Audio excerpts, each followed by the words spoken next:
Hi guys, Jaipal study point में आप सबको स्वागत करता हूं। आज हम लोग क्लास 10th के अति लघुत्तरीय प्रश्न पर चर्चा करेंगे जो बायोलॉजी चैप्टर फर्स्ट का है और यह चैप्टर का नाम है जैव प्रक्रम पोषण। यह चैप्टर क्लास 10th के लिए बहुत ही महत्वपूर्ण चैप्टर है। इस चैप्टर से ऑब्जेक्टिव और सब्जेक्टिव लगाकर कम से कम तो 10+ नंबर का ही पूछा जाता है और यह हम लोग डिस्कशन करेंगे कि इसमें जो महत्वपूर्ण चैप्टर है उसके बारे में। और इस वीडियो में केवल और केवल हम अति लघुत्तरीय प्रश्न करेंगे जो एग्ज़ाम पर्पस के लिए बहुत ही महत्वपूर्ण है। यदि यह वीडियो बिना स्किप किए हुए पूरे की पूरा आप देख लेते हैं तो आपको 100% गारंटी है कि नंबर 10+ आने की चांस है। जितना पार्ट इस चैप्टर का बनाऊंगा तो फर्स्ट पार्ट है जिसको हम लोग आते हैं और करना स्टार्ट करते हैं। तो ये है अति लघुत्तरीय प्रश्न, जैव प्रक्रम किसे कहते हैं। तो इसमें हम उत्तर लिखे हैं, वे सारी क्रियाएं जिनके द्वारा जीवों का अनुरक्षण होता है जैव प्रक्रम कहलाती है। अर्थात हम लोगों को जो भी शरीर में सेल्स हैं उन सेल्स को ख़त्म हो जाता है, टूट फूट होती है, इसकी भरपाई के लिए हम लोग को खाने की आवश्यकता पड़ती है जिससे ऊर्जा की मात्रा मिलती है और वह हम लोग के शरीर की सेल्स को टूट फूट को जो है भरपाई करता है। इसीलिए क्या है, यह हम लोगों को शरीर में जैव प्रक्रम के लिए सभी क्रियाओं को होना आवश्यक है और यह आवश्यक माना जाता है। तो हम लोग मेनली इतना लिखेंगे कि वे सारी क्रियाएं जिनके द्वारा जीवों का अनुरक्षण होता है जैव प्रक्रम कहलाता है। चलिए इस पे हम लोग आगे चलते हैं। दूसरा है, तो बहुकोशिकीय जीवों में ऑक्सीजन की आवश्यकता विसरण द्वारा क्यों नहीं पूरी हो पाती। क्वेश्चन कहने का मतलब है कि बहुकोशिकीय बना उसे बहुकोशिकीय जीव कहते हैं। चलिए लिखा हुआ है कि बहुकोशिकीय जीवों में ऑक्सीजन की आवश्यकता विसरण द्वारा क्यों नहीं पूरी हो पाती है। तो इसका उत्तर पे हम लोग चलेंगे। तो लिखा हुआ है, बहुकोशिकीय जीवों का शरीर के अंग जटिल होते हैं। जटिल इसलिए होते हैं क्योंकि उसमें बहुत सारी कोशिकाएं मिली होती हैं, बहुत सारे सेल्स मिलकर बना हुआ होता है, इसलिए हम लोग बहुकोशिकीय जीव कहते हैं। और बहुकोशिकीय जीवों का शरीर जो है बहुत सारी कोशिकाओं से मिलकर बना होता है, इसलिए वह जटिल होता है तथा सारी कोशिकाएं सीधे पर्यावरण के संपर्क में नहीं रह पाती है। ठीक है, इस कारण ऑक्सीजन की पूर्ति विसरण द्वारा नहीं हो पाती। इस कारण जो है ऑक्सीजन की पूर्ति विसरण द्वारा नहीं हो पाती। यहाँ पे संपर्क में नहीं रहती है, होना चाहिए। हम बताते हैं, नहीं यहाँ पे होगा, नहीं रहती है। इस कारण ऑक्सीजन की पूर्ति जो है वह आपूर्ति विसरण द्वारा संभव नहीं हो पाता है। यह क्वेश्चन भी आपको इम्पोर्टेंट है, कई बार एग्जाम में पूछा हुआ भी है। चलिए हम लोग आगे आते हैं। तो आगे लिखा हुआ है, जीवों में पोषण की मुख्य 2 विधियाँ कौन कौन सी है। तो जीव में 2 तरह के पोषण होते हैं, एक होता है स्वपोषी, एक होता है परपोषी। चलिए हम लोग स्वपोषी पे आते हैं, स्वपोषी पे चर्चा करेंगे।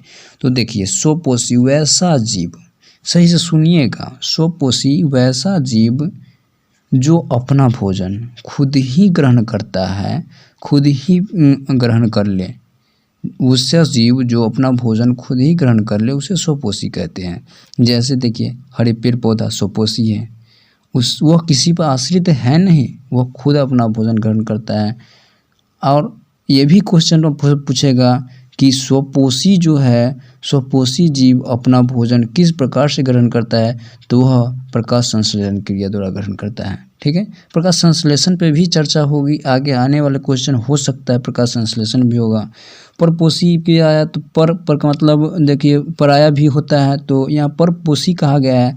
तो परपोषी का मतलब वैसा जीव जो अपना भोजन खुद ग्रहण न करके, फिर से सुनिएगा, वैसा जीव जो अपना भोजन खुद ग्रहण न करके दूसरे जीवों पर आश्रित होता है, उसे परपोषी कहते हैं। जैसे खुद मान लीजिए ना, हम लोग मनुष्य हैं, तो हम लोग मनुष्य हैं तो हम लोग खुद तो अपना भोजन ग्रहण करते नहीं ना हैं, हम लोग आश्रित है किस पे, पेड़ पौधे पे। हाँ, पेड़ पौधे देगा, गेहूँ देगा तो हम लोग आटा पिसाएंगे खाएंगे, धान देगा, चावल होगा, चावल से हम लोग खाएंगे, अर्थात हम लोग आश्रित है, दूसरे पे आश्रित है।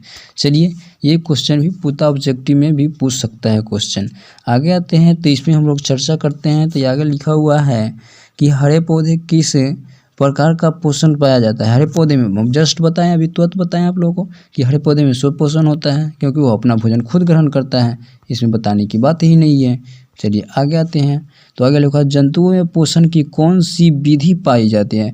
तो जंतुओं में परपोषण की विधि पाई जाती है। बताएं, जंतु कोई भी जंतु हो दूसरे चीज़ों पर आश्रित होगा, पेड़ पौधे को छोड़कर बहुत सारे जंतु है दूसरे पर आश्रित होगा, तो जंतुओं में क्या पाया जाता है, परपोषी विधि पाया जाता है, परपोषण पाया जाता है। चलिए आगे आते हैं। 3 प्रकार की परपोषण विधियों के नाम बताए। तो परपोषण 3 प्रकार का होता ही है। मितजीवी पोषण, चलिए हम लोग मितजीवी पोषण पर चर्चा करेंगे। तो मितजीवी पोषण वैसा पोषण, मितजीवी पोषण पर चर्चा कर रहे हैं, वैसा पोषण जो अपना भोजन किसी मृत प्राणी के शरीर से ग्रहण कर पाता है। फिर से सुनिए, ध्यान से सुनिएगा, पूछता है, सब्जेक्टिव क्वेश्चन भी पूछता है ये। वैसा जीव जो अपना भोजन किसी मृत शरीर से ग्रहण करता है उसे मितजीवी पोषण कहते हैं। जैसे देख लीजिए, अब हम बताते हैं, कोई भी वस्तु है, कोई भी जीव है, डेथ कर जाता है, मर जाता है, तो उसमें देखिएगा बहुत सारे जो कीट उस पर लग जाते हैं और वो अपना भोजन उससे ग्रहण करता है, और ग्रहण करता है वो अपना पालन पोषण उसी से करता है, इसलिए वो क्या करता है, मितजीवी पोषण, क्योंकि अपना भोजन ही मितजीवी से प्राप्त करता है। परजीवी पोषण देखिए, वैसा जीव जो अपना भोजन किसी दूसरे प्राणियों पर आश्रित होकर ग्रहण करता है, परजीवी पोषण कहलाते हैं। और इसमें आया प्राणी संपोषण, तो वैसा जीव जो अपना भोजन किसी दूसरे जीवों के साथ, किसी दूसरे जीवों के साथ अस्थायी या अस्थायी रूप से रहकर भोजन ग्रहण करता है, उसे प्राणी संपोषण कहते हैं। चलिए हम लोग चर्चा करते हैं प्रकाश संश्लेषण की प्रक्रिया का रासायनिक। ये क्वेश्चन तो भी आई है, भी आई है, वेरी इंपॉर्टेंट क्वेश्चन है ये रट ही लीजिएगा, क्योंकि यह क्वेश्चन एग्जाम से जाने वाला नहीं, कई बार पूछा हुआ है। इसका आपको समीकरण भी पूछ सकता है, ये इसका पूर्ण क्या होता है, प्रकाश संश्लेषण की पूर्ण क्रिया के बारे में भी पूछ सकता है, टोटल के टोटल पूछता है। चलिए हम देखते हैं। तो यहाँ पे लिखा हुआ है C6CO2 लिखा हुआ है प्लस 12H2O लिखा हुआ है, और ये इसको जब हम लोग प्रकाश संश्लेषण की क्रिया कराएंगे क्लोरोफिल की उपस्थिति में, तो यह क्या बनाएगा, C6H12O6। अब यहाँ पे ध्यान दीजिएगा, C6H12 और O6 है, O6 है, यह जो है यह ग्लूकोज का सूत्र होता है, यह ग्लूकोज का सूत्र होता है। O2 जो है यह ऑक्सीजन का सूत्र होता है, O2 किस चीज़ के सूत्र होता है, ऑक्सीजन के सूत्र होता है। और आइए तो H2O ये जो है जल का सूत्र होता है, जिसको हम लोग वाटर बोलते हैं, यह जल का सूत्र होता है। यह भी पूछता है क्वेश्चन, आपको पूछ देगा कि ग्लूकोज का रासायनिक सूत्र बताइए, तो हम लोग लिखेंगे ग्लूकोज का रासायनिक सूत्र पूछेगा तो C6H12 और O6 लिखेंगे, यह ग्लूकोज का रासायनिक सूत्र होता है, और ये भी ऑब्जेक्टिव क्वेश्चन पूछता है। चलिए आगे हम लोग आते हैं। तो आगे हम लोगों का है, जो आगे का क्वेश्चन हम लोगों के पास है, तो आते हैं आगे क्वेश्चन पे चर्चा करते हैं। आगे क्वेश्चन लिखा हुआ है हम लोगों के पास है कि आगे का क्वेश्चन है जो प्रकाश संश्लेषण की प्रक्रिया में उपोत्पाद के रूप में क्या बनता है। चलिए हम बताए हैं कि हरे पौधे अपना भोजन प्रकाश संश्लेषण के द्वारा करते हैं। तो इसमें दिया भी है कि प्रकाश संश्लेषण की प्रक्रिया में उपोत्पाद के रूप में क्या बनता है। तो जब हम लोग प्रकाश संश्लेषण की क्रिया करते हैं, प्रकाश संश्लेषण की क्रिया होती है, पौधे अपने भोजन प्रकाश संश्लेषण के द्वारा करते हैं। प्रकाश संश्लेषण की क्रिया जब होती है तो उसमें उपोत्पाद के रूप में क्या बनता है, कुछ ना कुछ रिजल्ट आएगा। हम लोग मान लीजिए कि हम लोग जोड़ते हैं 2+2 जोड़ते हैं तो रिजल्ट आया ना 4, आखिर रिजल्ट तो कुछ आया। तो ऐसे ही वो भी अपना भोजन तैयार करता है प्रकाश संश्लेषण के द्वारा। तो प्रकाश संश्लेषण क्रिया में उपोत्पाद के रूप में बनता क्या है, देखिए तो प्रकाश संश्लेषण की प्रक्रिया में उपोत्पाद के रूप में ऑक्सीजन बनता है। हाँ यही आ गया, प्रकाश संश्लेषण की क्रिया में उपोत्पाद के रूप में ऑक्सीजन बनता है। क्या बनता है,